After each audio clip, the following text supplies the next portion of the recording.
விஜய் இப்போது அரசியல் கட்சி துவங்கியிருக்காரு, கொடியை அறிமுகப்படுத்தியிருக்காரு, பாடலை வெளியிட்டிருக்காரு.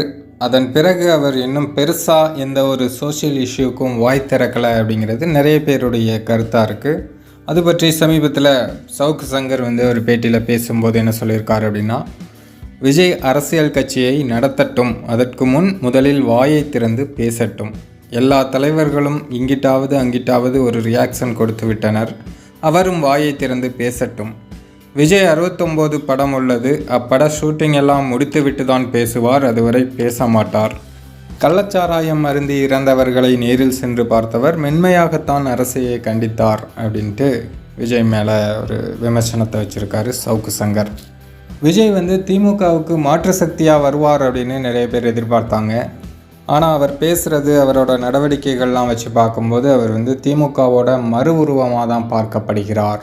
இதை தான் இப்போ சோஷியல் மீடியாக்களில் நிறைய பேர் பேசிகிட்டு இருக்காங்க. இது பற்றி நீங்கள் என்ன நினைக்கிறீங்களோ அதை கமெண்ட்டில் சொல்லுங்கள்.